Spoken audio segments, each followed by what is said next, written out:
Okay, now let me get this shared into the group.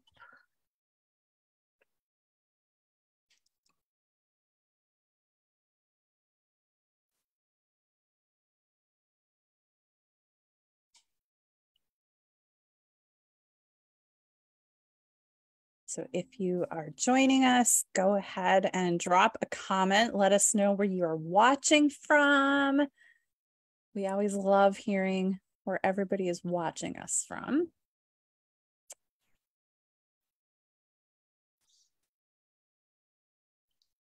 Just getting this shared into our group and then we'll get going.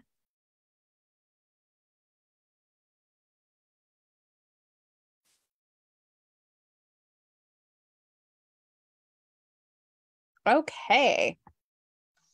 And we are live and it looks like we already got some people watching. So please go ahead, leave a comment. Let us know where you're watching from. Okay, so welcome everyone. We are here this month with Dr. Perry Maynard from Integrated Brain Centers in Denver, Colorado. And today we're going to talk about exercise after brain injury, a topic we see come up over and over in the group. You know, when is it appropriate to exercise after brain injury? There's a lot of opinions out there on when to exercise again after brain injury, and people who can't tolerate exercise after brain injury. And so we're going to cover all of that today on our TBI talk. And as we're going, be sure to leave a comment. If you have any questions, leave it in the comments and I'll try to monitor those as we are going today. So welcome, Perry. Welcome back. Awesome. Happy August. I know, don't remind me. It's like, it's a good and bad. I love fall, but then I know we're one step closer to, I love the sun and I love it being sunny in the morning and sunny at night. And so walking my dog in the pitch black cold at like 6 o'clock in the morning, I don't like doing. I love walking around in sandals and like shorts in the summer. So I don't know. Yeah, it's good and bad, but it's great to be here. Speaking of that and exercise and getting out and moving, I'm really excited for this topic because this is actually something I've been kind of focused in on a little bit more lately, and realizing the importance of honestly exercise as medicine in concussions. You know, I think exercise is a very underrated tool for a lot of health conditions, but specifically concussions. You know, but I think hopefully what we can answer is so many doctors will say, yeah, exercise more. But what does that mean? You know, like you have all these doctors who are saying exercise, but they're not giving patients any ideas of what to do, how to do it, what to pay attention to. So hopefully we can give people also some ideas of some kind of like science and research-based tactics after concussion to use exercise, because it's an amazing free treatment. Minus maybe the insane gym membership you might be paying. Right. Exercise is really cool because for the most part, it's relatively cheap. You know, it's cheap. It's safe for most people. You can do it at home. You know, so I'm excited for this topic. Yeah, you know, so let's just kind of jump in. Oh, hang on. There we go. The Facebook was unmuted, so I was hearing us. So let's just kind of jump into some of the myths, or maybe not even myths, more like antiquated information. Because, you know, it used to be not that long ago that we were told just to sit in a dark room, no TV, no light, no stimulation, don't read, don't do anything for like weeks. And now that's no longer the protocol. They've really changed that, the CDC and WHO, they've changed that protocol to, you know, maybe do that for a couple days and then try to get back to some regular activity. So maybe let's start there. Let's start with that, Perry. Yeah, you know, you're so right. And it's funny, I was reading a paper yesterday, actually was titled exercise, you know, medicine for concussion, I think, something like that. And they brought that up in the paper discussing, right, that's always been kind of the narrative. And actually how detrimental that can be from a standpoint that we know that physical inactivity and not moving can very quickly decondition an individual. So then now you're looking at someone saying, how much is the concussion versus how much is just deconditioning? Especially, you know, so when we're looking at, we'll take a step back, when we're looking at one of the reasons why exercise is so beneficial, and then one of the reasons why too much rest can actually be a negative, is that after concussions, there becomes alterations in the way we regulate blood flow in the brain, right? And there's 3 different mechanisms maybe we'll talk about later specifically, but disuse or not moving can actually throw off these reflexes really, really quickly. I mean, there's some data showing that even just one day of bed rest can start to decondition that autonomic nervous system or your ability to regulate blood flow, let alone 6 months of bed rest, you know? So it doesn't seem to be effective in that if you look at the consensus statement, if individuals have not made improvements within 3 weeks, they most likely are not going to on their own. Some sort of intervention needs to be made. So one, we know that rest works for some people, but what about the people where they don't normalize on their own? And 2, that actual further rest leads to worsening of deconditioning. And I think you could make the argument could actually make things even worse. So I'm glad that that is being dispelled and we're starting to realize that there needs to be active management occurring and individuals need to start getting moving again. The key is just, what does that movement look like? And kind of guiding people in that right direction. I'm just writing notes. So, you know, the ones that, like you said, if even just a day on bed rest can set you back. And so I know they kind of recommend going back to activity as tolerated. So my understanding of that is to do some form of exercise, but if it flares up those symptoms, then to back off on the exercise. So for instance, I know a lot of people want to get back to running right away. And if you have any of that vestibular stuff going on and you're running, so your eyes are up and down, it can just flare things and really make things worse. So talk to that a little bit about exercising to your tolerance level till you start flaring those symptoms. Yeah, I think that's a really good segue. So I think, so if we look at kind of what the research does or what they're looking at is, so you have what's called the Buffalo kind of concussion treadmill test. They also have a bike test as well. So kind of like the standard out there is, let's take the treadmill test where an individual puts down their symptoms. So let's say headaches and dizziness. Let's say they're 3 out of 10. And then I walk at a speed of like 3.6 miles an hour for X period of time. And if I'm doing okay, then they increase the incline kind of 1 bit every minute for 15 minutes. And then they start increasing the speed. And at the point where symptoms have either increased by 3 points, so gone from a 3 to a 6 or a 0 to a 3, the test is stopped. And then the heart rate is determined. So let's say maybe that's at 150.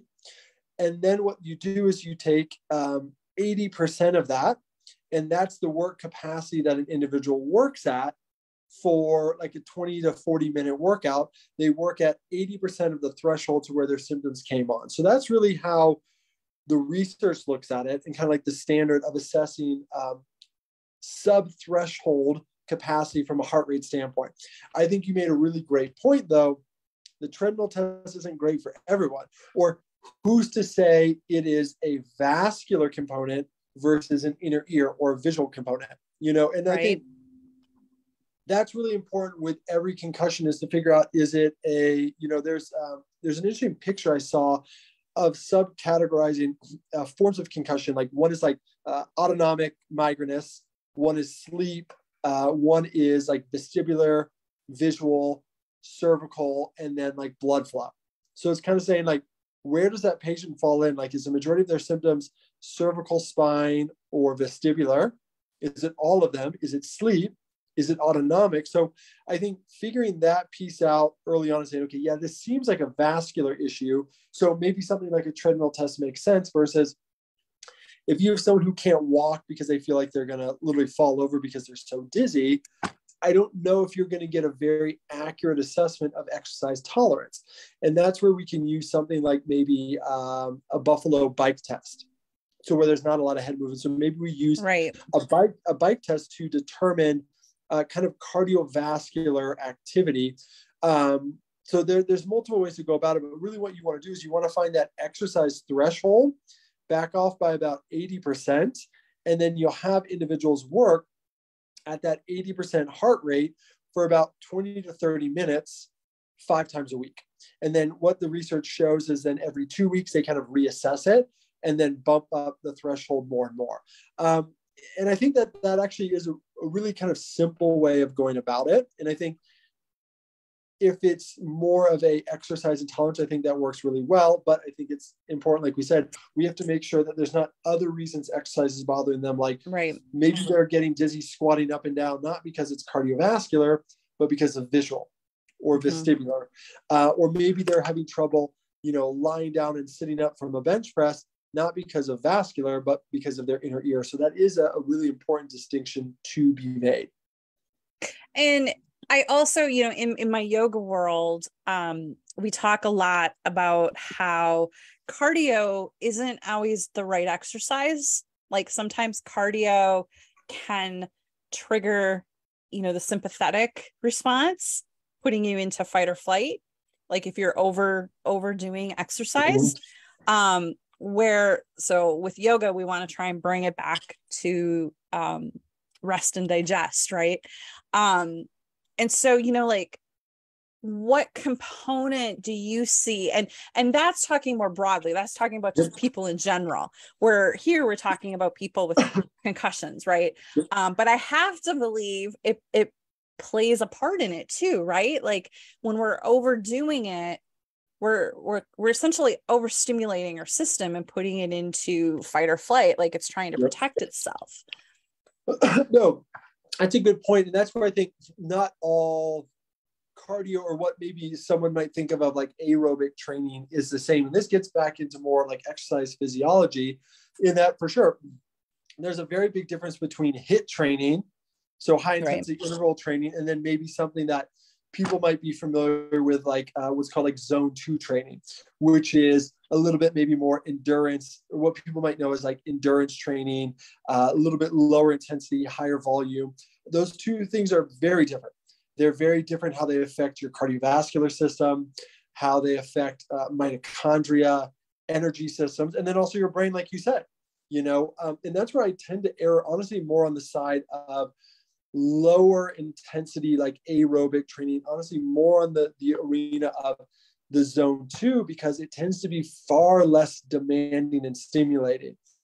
And what's really cool about that is that it is a form of exercise that is really efficient in improving mitochondrial function. So when we're looking at energy systems, we can do we can use glucose for energy, we can use fat for energy, and we want to use kind of our mitochondria, or what's called oxidative phosphorylation, to make so much ATP or energy.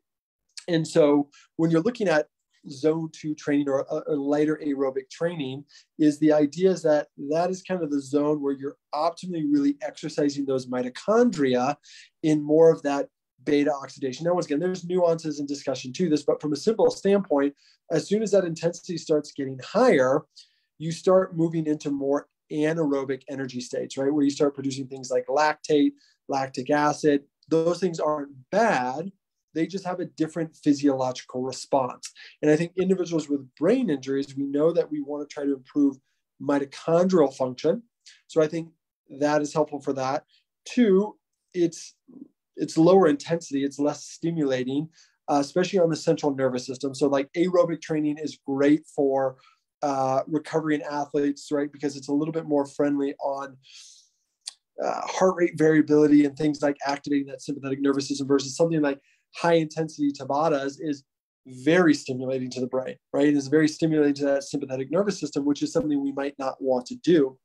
So that's another big reason. And then I think, honestly, there's more compelling evidence. That's what's really interesting, is that that aerobic training can start to retrain the way your brain regulates blood flow. So going back to it, there's three main ways that your brain needs to regulate blood flow. One is via autoregulation of pressure. So maintaining appropriate blood pressure in the brain, which is separate than in the body. Two is what's called vasoreactivity, which is the ability for your blood vessels to react to CO2 and oxygen. So the more interesting research that I was kind of saying. So for those individuals in this world, they can know that post-concussive headaches can sometimes be the most difficult thing to get. Is that there's also the vasculature changes to CO2 and oxygen. So when CO2 goes up, blood vessels dilate in the brain. When CO2 goes down, they constrict, right? So maybe someone is hyperventilating and they're breathing off all their CO2. That could cause constriction, versus maybe someone's doing more slow resonance breathing that allows them to hold on to more CO2. That actually increases blood flow into the brain. But what happens in brain injuries is that the arteries become more reactive and kind of all over the place. And then the last thing is what's called neurovascular coupling, which is that if I activate my right frontal cortex, those metabolic substrate from that activity should send blood. So like increase in, like changes in pH, CO2 levels, right? My vasculature should say, hey, we're getting a lot of activity in that right frontal lobe. Let's couple that with blood flow to that area. So those are the three main things that get disrupted in a concussion. And aerobic training actually has research to show that it seems to train those and start to normalize those. So I think that's what's really cool, because the blood flow component, I think, can sometimes be the hardest thing to treat. And I think it's also one of the most overlooked things, because people don't really know how to assess it. And they just think, oh yeah, you got to get blood to your brain. But what does that even mean? How do you even do it? And that's where I think, going back to yoga, I think some of the breath work is really powerful, because that breath work is starting to train CO2 and O2 levels and your tolerance for them. So I think that can have beneficial effects on that vasoreactivity. So all sorts of different breathing exercises we use all the time clinically, which I think is why people also get benefits from things like yoga, recovering from brain injuries, is a lot of the breath work. Yeah. Yep. And tying breath work to movement. And it's really powerful.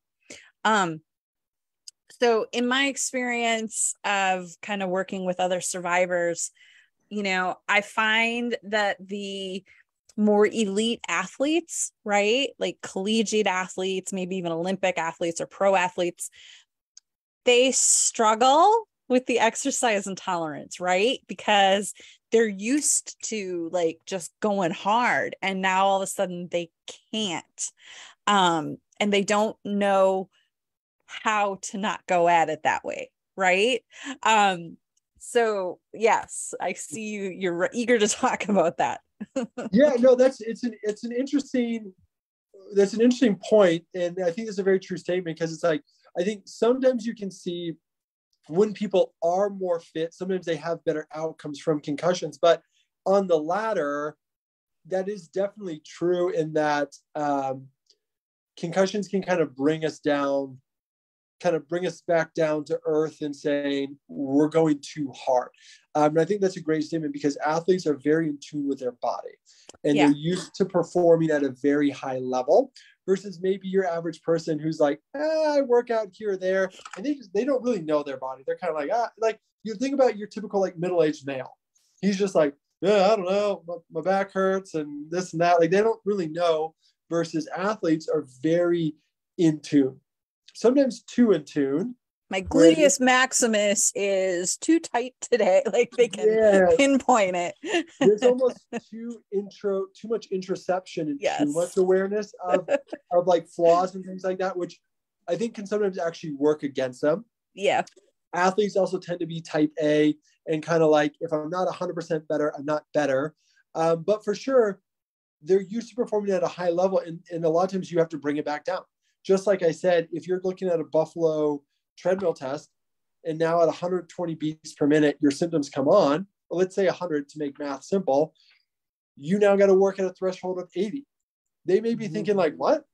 I'm used to getting my heart rate up to like 170 and maintaining that for an hour. Like I can't do this. Like, and there's like this competitive nature. And so it can be very hard. And you do find that then athletes push it more so, because they don't want to go low and slow. And honestly, you see this even just in endurance athletes, or when you're looking at honestly how training is moving, you're finding that training in athletes minus concussions is kind of moving that way where like they're not training at maximum all the time. Here or there, they may be going maximum, but a majority of their training may be in that like sub-threshold range, right? And we're learning that that's a smart way to build these things without getting injuries. And then every once in a while, you may go hard, and I think that's even more apparent when it comes to concussions and just between those personalities and them being used to. So I think that's definitely something we see quite a bit. Yeah. And a lot of pro athletes are turning to yoga to help them, in between. And to just like help with anxiety too, right? Like pre-game anxiety. Yep. Yeah, no, I think like you said, I think what's really cool too with yoga is also some of the really learning to recontrol the body. I think it can be very mindful, very introspective of where it kind of brings that mind body connection of controlling a leg and an arm and being in tune with it, because we know with concussions, there becomes issues in like spatial awareness, right? Yeah. You lose the ability to understand where's my arm relative to this table, where's my leg relative to the ground. And I think yoga is something that is very mindful. Yeah, versus just like I said, I think running's great from a cardiovascular standpoint. There's a ton of benefits, and it can be mindful in its own way, but not in the same way where yoga is creating that mind-body connection, which is very different than just going to the gym and just throwing about a bunch of weights and not being purposeful with your training. Yeah. Yeah. And, as you know, I work with a lot of brain injury survivors with my yoga classes, and I'm very mindful of what we do in our classes. A lot of people can't do inversions, right? So I just take inversions out. You can stay in a chair the whole time if you're having balance or dizziness issues. It's, I don't know, I'm biased, but I think it's pretty cool. Yeah. But exercise, when we think exercise, we think it has to be cardio. I think that's where our brains, like, that's just kind of what's been ingrained in us over the years. But like, it can just be literally going out for a walk around your block. You can walk as slow as you need to, right? It can be, just going out in nature, earthing, right? I love earthing. And if you can get barefoot in the earth, right? Like it's so incredible for our brains. Exercise doesn't have to be running, high intensity workouts. Like it doesn't have to be that, especially in the beginning after a concussion. And I think like going back to the beginning of this conversation of just defining what is exercise, right? Like doctors tell you to go exercise. Well, what does that mean? And, yoga's exercise, breathing, doing breath work alone is exercise, right? We're getting that blood flow going to the brain. So I think, to look outside the box when it comes to exercise. And what's the saying? The best exercise to do is the one that you'll do. No, I think that's a very good point. Because that is the thing. And I think it does need to be, it needs to be made simple for the individual, but also something they're going to do. So, I mean, I'm having that. Sometimes that's the hardest thing with conversations. Like, what do you have access to? Gym, no gym, weights, no weights. What do you like to do? Because you have to find things that people are going to do and people are going to want to do to be able to grow and slowly start to increase intensity and build. So I think that is a really important thing. That is, what can you get them to do? Although maybe this is ideal, well, you may have to meet them down here to then even get them up to that place, or exactly. I think all these things play a role. I think framework of exercise, and this is a separate topic, is like you need to have stability and mind-body connection, right? And that's where you have yoga and different things. You need to have aerobic endurance. You need to have muscle mass and gain strength. And then for sure, every once in a while, you need to be able to have an all-out intensity. I think those, they all can fit in and they all play a different role. And I think that's where anything honestly is better than nothing, especially early on. And then you just see, what can someone tolerate? What do they like to do? What's engaging? And at the end of the day, like you said, what will they do? Because you can give them the best program that research says will work, but if they don't do it, how effective is it going to be? So it is a very good point. So anyone listening and watching this on Facebook, if you have any questions, go ahead, drop it in the comments. And if you're watching the replay, also go ahead and drop it in the comments and we'll try and address those if we see those come up on Facebook. I'm just going to refresh here to see if we have any questions come in. So Dr. Perry, you guys are located in Denver, Colorado. But you work with patients from all over the country. I know there aren't a ton of functional neurologists out there, right? So often you're going to have to travel. I'm fortunate here in Minneapolis, we have some here that I can send people to. But, Denver, you guys are pretty centrally located. I mean, really. And then, they're dabbled across the country. But you guys do week-long or 2-week-long intensives with patients. They travel to you. So just give us a brief overview of what that looks like. Yeah, definitely. And this is what we'll do a lot of times for patients out of state. For patients that live right next door, in Denver, it's very easy for them to maybe hop in the car a few times a week and come see me, versus if, an individual is coming from across state lines. The whole kind of idea of the intensive is multiple. Is one, individuals are coming out of town, so we really want to make the time worthwhile. But two, it also really allows you to understand a ton about that patient, because we can get a ton of testing done, diagnostic work done. And then third, it gives us a whole week or 2 weeks to start working on these things. Right. And to start making improvements and finding like, okay, this is going to work. This isn't going to work. Okay, these two things are going to work. And one of the goals, of course, is to try to improve symptoms as much as possible. But also sometimes it's learning what's not going to work and what is going to work, so that moving forward, we have a really good solid plan that we've put to the test, that we understand, hey, this is really working. You came in, your headaches were an 8, they're now a 3 out of 10, and they're starting to drop even more. Now we know that this is going to work because we've seen it work over the last week or two. So intensives have so many benefits. And the last one is that we know for the brain to make changes, it's all about frequency and intensity. Mm-hmm. I always tell patients, like, you can be doing in here every day. Doing things once a week is not going to make changes. To make changes, you have to be hitting those neuronal pathways daily, multiple research that it can take up to 12 weeks with doing multiple hours a day, 5 days a week, to actually make plastic changes. So that's part of intensives, is to actually harness neuroplasticity, versus doing things once in the blue moon really don't make permanent changes, right? We want to try to make permanent plastic changes. Yeah, I know anytime I come out to visit, we usually try and get a couple sessions in while I'm there to make the most of my time out in Denver. Definitely. Dr. Perry, thank you so much for being here today.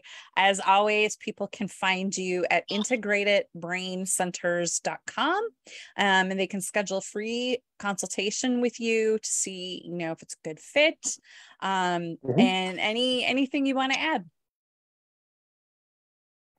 The points that you made, Amy, is try not to get frustrated. There's so much information out there on exercise, right? Everyone's got the best new fad trend.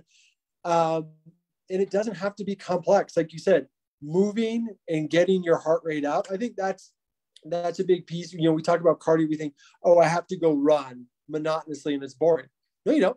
You go play Frisbee with friends. You could go play volleyball. You could go for a hike.